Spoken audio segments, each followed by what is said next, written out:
সমাজের কি করলো? শেখ হাসিনার পদত্যাগ করালো। হ্যাঁ হ্যাঁ, শেখ হাসিনা কি ছিল? শেখ হাসিনা ছিল আমরা আমার উপকারী বন্ধু। শেখ হাসিনা ছিল আমাদের ভারতের একবারে সবচেয়ে কাছে ঘনিষ্ঠ বন্ধু। কি করলো এটা? শত শত ইলিশ সব শেখ হাসিনা আমাদের ভারতের মধ্যে পাঠাই দিচ্ছে। হ্যাঁ হ্যাঁ, সর্বনাশ। কোটি কোটি টাকা আত্মসাৎ সব আমাদের ইন্ডিয়া পাঠাই দিল। আর ইন্ডিয়া পাঠাই দিল। হ্যাঁ, কি করলো এটা? লাস্টে কি করলো শেখ হাসিনা? হ্যাঁ, সর্বনাশ করে লাগছে।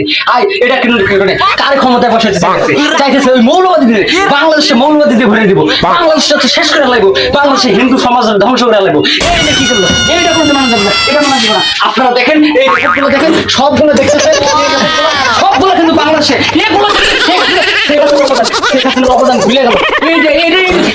এটা শেখ হাসিনা কি না করছে? শেখ হাসিনা এমন কোনো কাজ করতে নেই। শেখ হাসিনা দুর্নীতির মধ্যে চ্যাম্পিয়ন, বাংলাদেশকে 3বার কিন্তু এটা কিন্তু কেউ করাতে পারেনি, কোন সরকার এটা করাতে পারে নাই। কারে বসাইতেছে ক্ষমতায়? কারে বসাইতেছে? মৌলবাদীদের ক্ষমতা দিতেছে। এইটা কাজ ঠিক করে নেই। কিন্তু আমি একটা জিনিস বলতে চাই, আমাদের এখন যে অর্ধবাদী সরকার বাংলাদেশে দিচ্ছে ডক্টর ইউনূসকে বলবো যে বাংলাদেশের মধ্যে একটা জন মৌলবাদী না থাকে, মৌলবাদী সত্যের খরচ থেকে। ভাই শেখ হাসিনা তো পতন হয়ে গেছে গা। কি করছে? আচ্ছা এই যে কিছু নাকি নিউজ দেখলাম আমি। আলহামদুলিল্লাহ, আল্লাহ ভালো করছে। এত সুসংবাদ। এটা কাজ কর, বাজারে যাবি, জেনে জেনে মিষ্টির দোকানে আছে যতগুলো মিষ্টি আছে সব মিষ্টি কিনবার মাংস দিলে খাই পারবি না? এই কাজ করবি। আসল এখন তো মনে করবি ঠিক আছে কোথায় হয়ে গেলে, এখন তো ক্ষমতা আমাকে হাতে, এখন তো আর কারো দেহার টাইম নেই। চল এখন যা মিষ্টি কিনে নে। এদিক দিয়ে এলো। A few moments later. কি অবস্থা দেখতাও, দেশের সরকার পতন হয়ে গেছে, প্রশাসন দেশের মধ্যে নাই, দেশটা করে গেছে। তোর মনে হইতেছে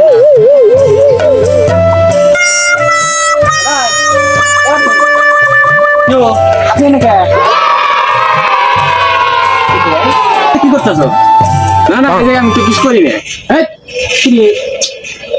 মানে চিনা চেনা লাগতেছে। আরে না, চিনা চেনা লাগছে আমার তো এই পারে না, আমি অন্য পারে আছি। অন্য পারে থাকো? না না, চশমা খুলো দেখি। তুই না এই পারে না,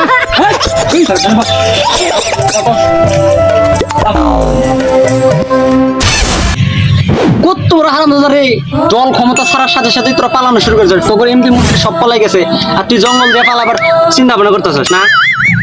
ভাই ক্ষমা করে দেন ভাই, আমি ক্ষমা করে দেন, আমার ইন্ডিয়া পাঠিয়ে দেন। যত টাকা লাগে আপনি দিব।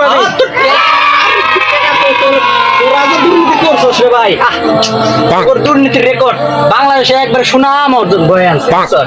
তোর যা দুর্নীতি, তুই কি করস?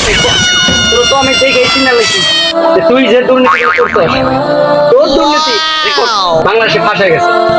আচ্ছা ঠিক আছে, সমস্যা নেই, তোরে আমি ছাইরা দিব, কিন্তু 3টা প্রশ্ন করবো আমি। আমাদের ছাত্র ভাইরা তো তোর ঢাকায় ধরে এত গান বাজনা করায় নাচায়, আমি ওটা করবো না, কিন্তু আমি তোর 3টা প্রশ্ন করতেছি। 3টা প্রশ্ন যদি উত্তর দেওয়া পারো তাহলে।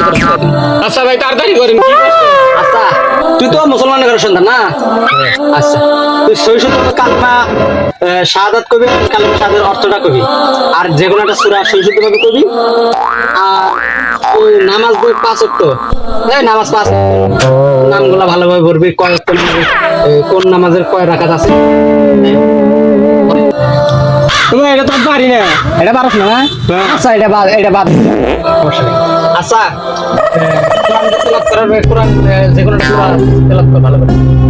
আমি তোমাদের বক্তব্য যাই নাই। হুজুর কত গালি ঠিকই দিচ্ছে, হুজুর কত গালি দিছো, ঠিক করছো। কোনোদিন মসজিদ মাদ্রাসা দেখা পারো নাই, হুজুর কো মা বিল করবার দাও নাই, তুমি মুক্তব্য এগুলা করবার দাও নাই, এগুলা করো না। শিখবা কেমন করা? তুমি শিখবা কেমন করা?